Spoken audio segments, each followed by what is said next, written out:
దేశవ్యాప్తంగా సంచలనం సృష్టించినటువంటి హిడ్మా రాజాల ఎన్కౌంటర్ మీద నిజ నిర్ధారణకు వెళ్తున్నటువంటి వివిధ యూనివర్సిటీ విద్యార్థులందరికీ కాంగ్రెస్ పార్టీ పక్షాన, ఉస్మానియా యూనివర్సిటీ విద్యార్థులుగా కాంగ్రెస్ పార్టీ పక్షాన సంపూర్ణ మద్దతు తెలియజేస్తూ, చర్చించడానికి అవకాశం ఉన్నప్పటికీ నిజంగానే హిడ్మా నేరం చేసినట్టయితే చర్చించడానికి అవకాశం ఉంది, జైల్లో పెట్టచ్చు, చట్టబద్ధంగా శిక్షించవచ్చు.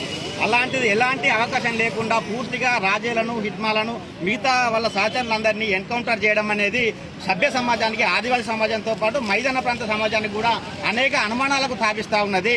మీరు ఎంత హిడ్మా మీద, రాజేల మీద వీళ్ళు చేసినటువంటి వీళ్ళని కేంద్ర ప్రభుత్వం, దాని అనుబంధ సంఘాలన్నీ కూడా మొత్తంగా ఆయన క్యారెక్టర్ను అసాసినేట్ చేసి నేరస్తుడు అని ఎంత చేస్తున్నా కూడా ఆదివాసీ సమాజం కావచ్చు, మైదాన సమాజం కావచ్చు, ఆయనను నాటి కాలంలో బ్రిటిషోనికి వ్యతిరేకంగా కొట్లాడినటువంటి బిర్సా ముండా, కానుసిద్ధు పోరాటాలకు, కొమరంభీం పోరాటాలకు కొనసాగింపుగానే చూస్తున్నారు తప్ప నేరస్తునిగా ఎవరు కూడా చూడట్లేదు.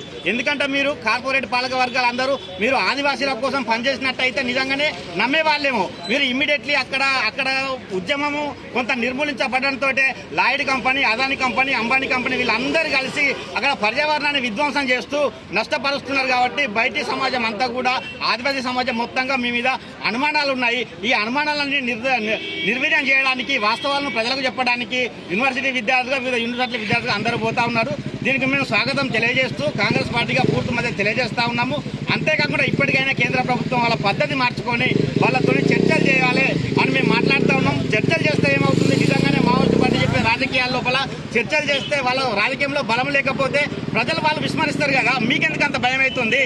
భారత రాజ్యాంగంలో హిడ్మా ఎన్కౌంటర్లు చేశారు, సాయుధ బలగాలను చంపారంటే భారత రాజ్యాంగంలో చట్టాలు ఉన్నాయి కదా, ఆదివాసీ చట్టాలు ఉన్నాయి. ఆదివాసీ చట్టాల లోపల 170 పేసా, 5th షెడ్యూల్, 6th షెడ్యూల్ ఉన్నాయి. ఆ షెడ్యూల్ను మీరు వైలేట్ చేసి సాయుధ బలగాలు అక్కడికి ఎందుకు పోయినట్టు, ఈయన చంపుతున్నాడు అంటే అక్కడికి ఎందుకు పోయినట్టు అనే క్వశ్చన్ వస్తూ ఉంది. వీటన్నింటి మీద వాస్తవాలను తెలియజెప్పడం కోసం యూనివర్సిటీ విద్యార్థులు పోతున్నారు. అక్కడ ఉన్నటువంటి సంకీర్ణ ప్రభుత్వంలో ఉన్నటువంటి ఏపీ ప్రభుత్వం కూడా, పోలీసు వారు కూడా వీళ్ళ విద్యార్థులందరికీ సహకరించాలని ఉస్మానియా యూనివర్సిటీ విద్యార్థులుగా, కాంగ్రెస్ పార్టీ విద్యార్థులుగా మేము తెలియజేస్తా ఉన్నాం.